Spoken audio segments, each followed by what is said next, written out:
Hey all, so final war of the season here, and right off the gate I want to address the symbiote in the room, and that is that I am bringing my rank 2 Venompool to tier 1 war on the final war of the season against a difficult alliance that we only narrowly beat last time that we really need to beat to set ourselves up for next season. Actually, about a war or an hour into our war, one of my BG mates tagged me and goes, DLL, what the is Venompool doing on that team? But the answer is that the way paths worked out this war, it made the most sense for me to come over here on 8A and take that infamous Warlock placement that we often send a Venom to, but Venompool will work just as well, and actually better, and for me to take the Peni Parker on Path 5 in Section 2 that we hadn't run into yet. And so I dueled a ton for that, but I was quite confident, Venompool's immune to power burn. I can make this work. So let's get into this. So first off, we have Reed. I mean, I'm still a little bitter about that one war where I couldn't bring Reed because I've literally brought him to the other 11 this season. This season is just like exhibits A through C of how competitive Reed is at this level of war. He's just been such a workhorse for me. Whenever I run into something that doesn't work as well for my other niche champs, there's an excellent chance that Reed will just deal with it. So we see this node here. Red Goblin is going to gain buffs when he throws specials, and those buffs are going to inflict power drains, and there are only a couple, so this isn't that scary. But basically my idea here was this is going to be a simple enough fight. I'm just going to blitz through it with Reed. I'm going to power start so that I can stack these special 2s, not because I need to, but because I have enough stashed that it's just going to make it that much easier, right?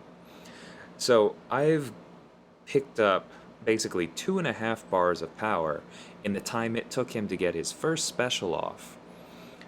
And because I have the Petrify Mastery maxed, as I've mentioned before, and we have 2 suppressions up, even with that power drain, we are gaining power much faster than he is. And at this point, I realize, you know what? I actually don't want to throw that special 2 because it'll probably kill him. So not the best step back into a special there, but it created enough distance I was able to dodge, and then that one is able to connect, and I go into the next fight with, I believe, 7 pre-fights banked. And the idea was for me to pick up some of those and use a bunch on the boss island, but we'll get to that in a bit. So here we have Warlock. This is like the only place you ever see a duped Warlock placed anymore, because the node places that power drain immediately, and unless you have a way to shrug the power drain or something else, you just get degened immediately. And so it's pretty annoying, unless of course you have Venom, Venompool, King Groot, Terrax, Annihilus, or any of those that are immune to this kind of power drain from techs. So given that, this became pretty easy. I did get a stack of infection there, but it's not at all the end of the world. I believe Venompool is actually immune to shock from tech champions as well, so I had literally nothing to worry about in this fight. Now I'm up to 2 unique buffs, and I think by the time I land enough hits to get to infection again, I'll have 3, and so it's just not going to be a factor for the rest of the war. Went ahead and threw that special 3 without bothering to land the heavy, just because we were boosted so high. It just didn't feel like it was worth the trouble to me. Notice there, this is an important thing about Venompool. His cooking meter builds on any hit, blocked or otherwise, by either champion. Me blocking Warlock specials builds my cooking meter. Me hitting into Warlock's block builds my cooking meter. And that's a big reason why I actually really like him for Peni. Anyway, super easy fight for Venom. So skip ahead. This is Doom on Power Snack yet again. We know how amazing Reed is for this at this point.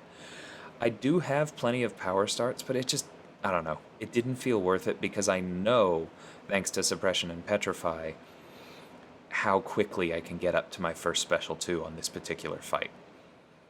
Now, Doom is going to throw a special 1 before I get there. My plan here was to hold block after this. Oh, no, never mind. That is what happened. Yeah. I held block to make sure he didn't throw that special 1 so that I could get to my special 2 before he throws it.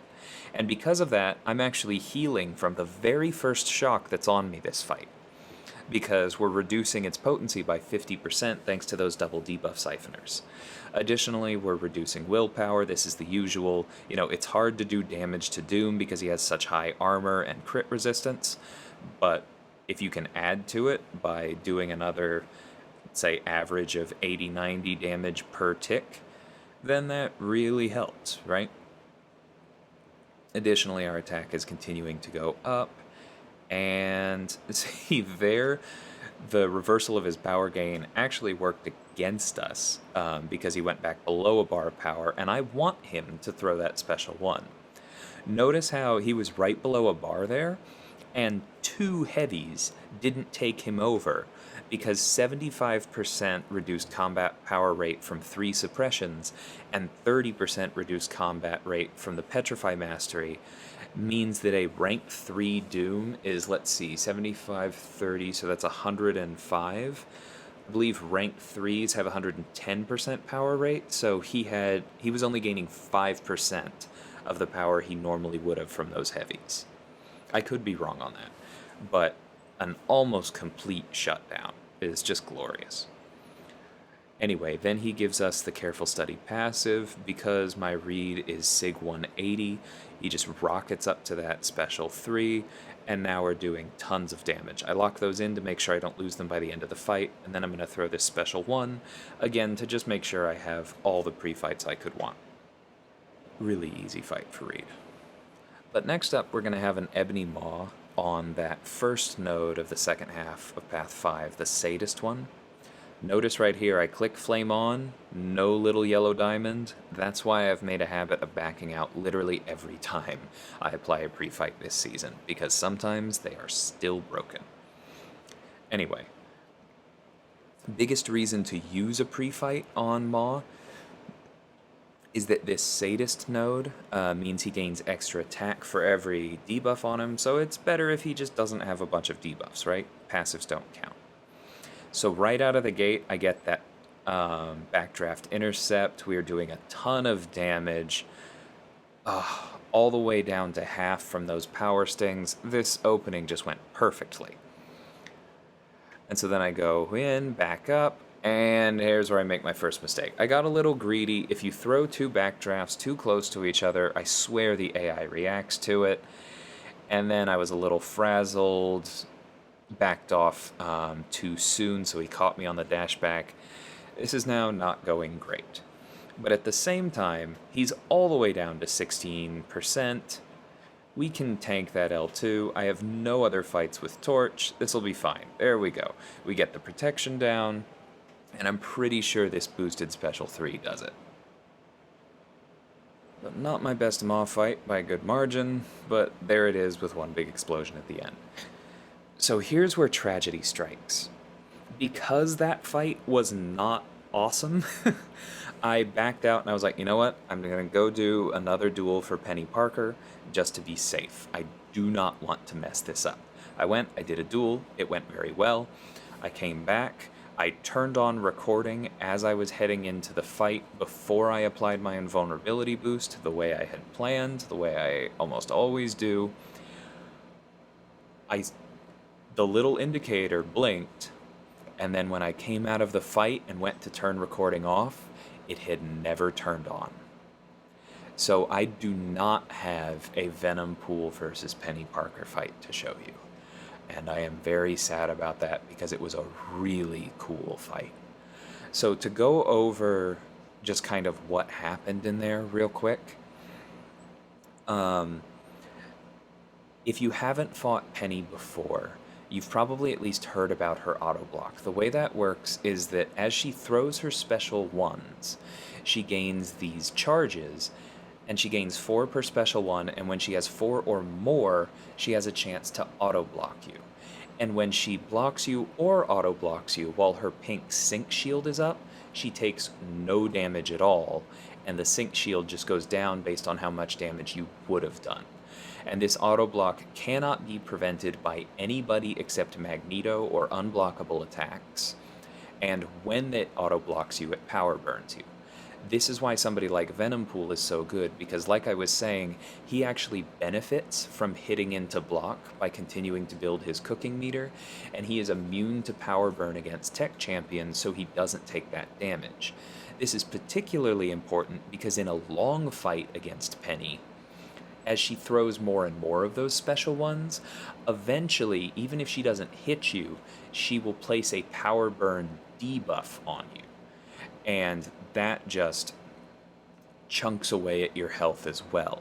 So when people place her on nodes like this with protection for until you intercept, that actually makes the fight longer and makes trying to cheese the fight with somebody like Magneto a little more dangerous.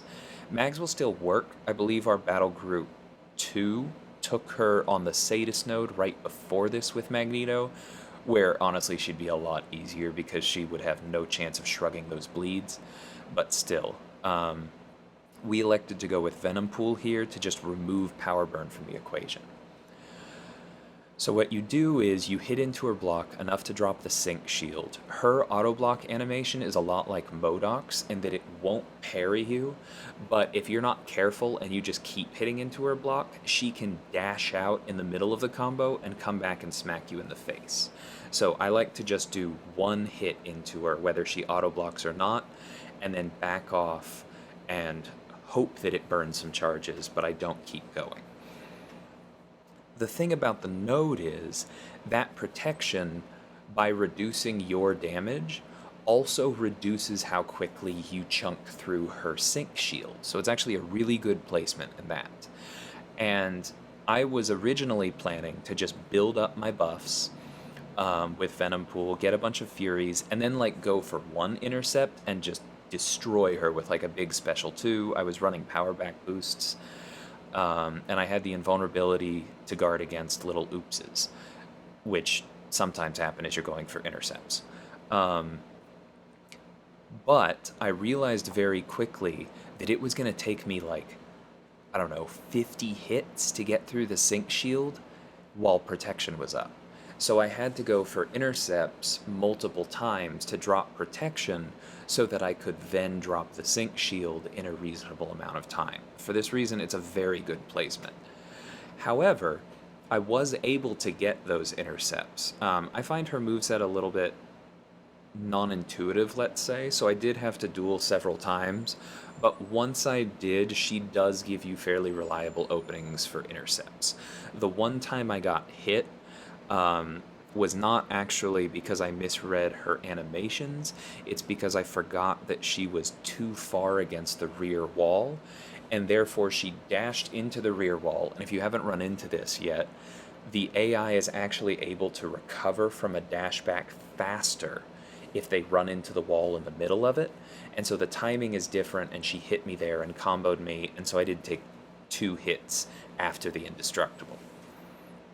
But once I was able to build up, once I got through her sync shield, I did land first one big L3 with the Fury up, and then I believe I finished it with a big L2.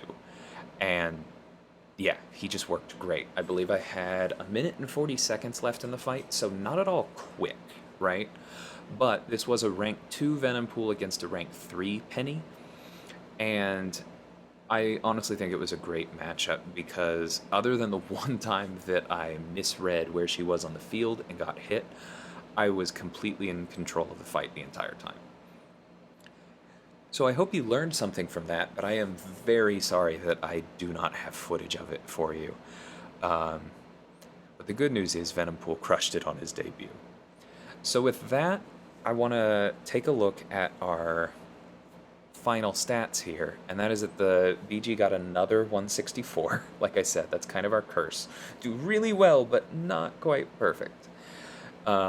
and the Alliance overall only died 4 times. So another one of our sub-5 wars. Things really picked up for us a bit towards the end. It's been really nice to see that. We went 6-0 in the last half of the season, and I think we are well set up in our war rating for next season. We went 9-3 overall, including some pretty tough matchups. So a great season, but just because we were in Tier 2 for so much of it, the tier multiplier is just so brutal with win bonuses being shrunk down to 30,000 now. And so we never really had a good shot at making Masters. It is what it is. We'll hopefully bounce back even better and continue our momentum next season, but for now we'll be happy with the Platinum 1 rewards and just the Alliance firing on all cylinders. On that note, this has been perhaps the easiest season that I can remember in terms of being an officer, and I would like to take some time to just thank the members of my BG. And so if this doesn't interest you, feel free to skip out ahead here. I will be back tomorrow with a rewards video, but the rest of this is for my BG. So first off, to Taint, who is a longtime officer. He was in the BG before I was, and his handle always makes my girlfriend chuckle when she sees him speak in chats, but he's just been amazing. He is our go-to negative player this season, and has just been an excellent role player. Like, previous seasons, he was kind of our go-to Elsa guy, but then this season, we have Campo, whose Elsa is higher Sig and tends to kill things a little more quickly. We also lost our primary Rolk player, and so Taint just switched roles, and he's like, okay, I'll take Rolk almost every war. Sometimes I'll take Void, I'll use negative more often, and he just crushed it. Those kinds of players who are really, really good with certain champions, but then when you need them to be flexible, they are just so valuable. And like I said, he also helps a ton on the officer work on the planning side as well. To Strands, who is my oldest in-game friend that I'm still playing with. We go way, way back. I just very much appreciate his creative thinking. He was early on Torch, he was early on Sorcerer, he was early on Cable. He had all of those characters rated more highly than a lot of other people did. And lately he's been right on Silver Centurion. He has a rank 3 Silver Centurion that we've assigned, I think, 7 or 8 times this season, including several difficult EMP modification mini-boss fights. We sent him against a Domino with the War Machine pre-fight for extra energy resistance. He took out a Sentinel this very war. It's just been awesome.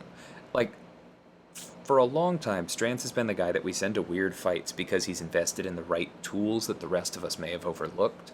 But in particular this season, I've been loving seeing Silver Centurion be really valuable with the changes they made to that mini-boss. And then because he's also bleed immune, often he'll just run right into path 3B there. It's been excellent.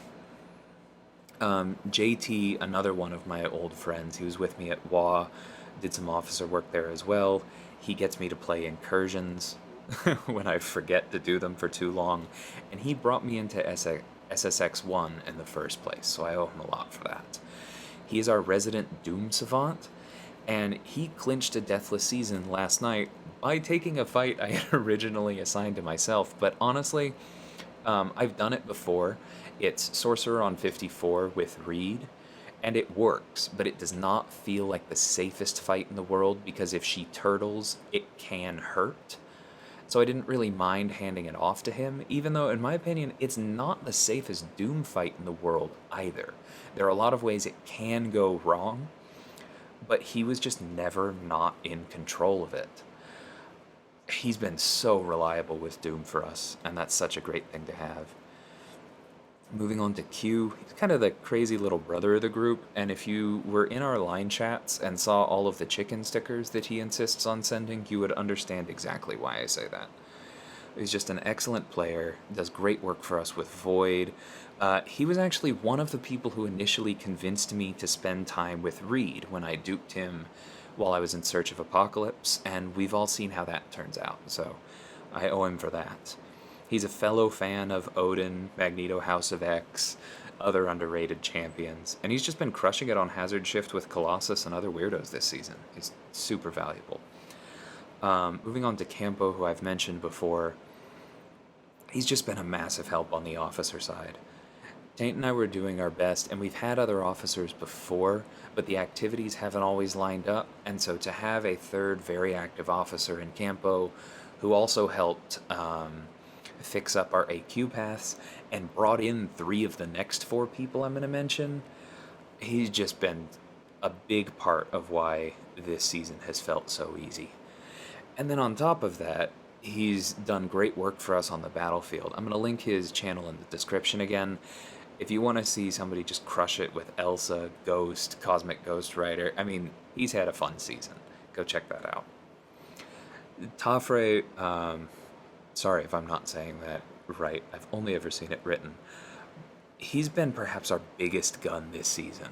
He has a rank 3 Archangel, he has a rank 3 Apocalypse, he's very good with both, he has a rank 2 Cable, and we've just kind of pointed him at the fights that have scared us, and then he rolls out the other side laughing. It's been great. As with several of the guys on this list, narrowly missed a deathless season, but did manage to get revenge on the exact fight against the exact alliance last war. So good on that.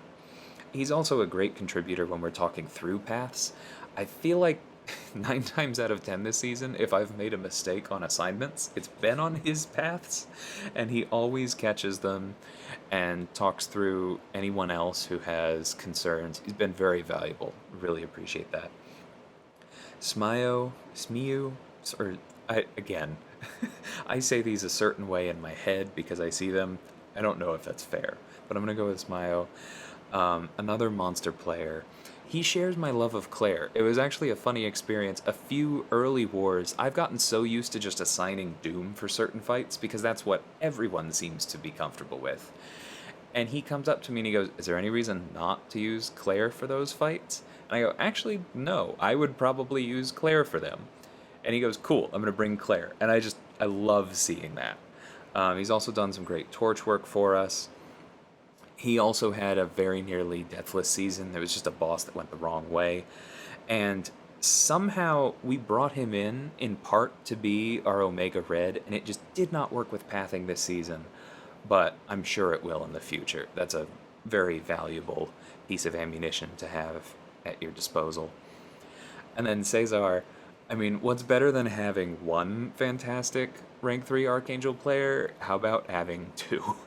The main reason that we've used Tafre more, honestly, is because we made the mistake of putting Cesar's rank 3 Apocalypse on defense, and so it was just harder for him to make Archangel a horseman in some wars.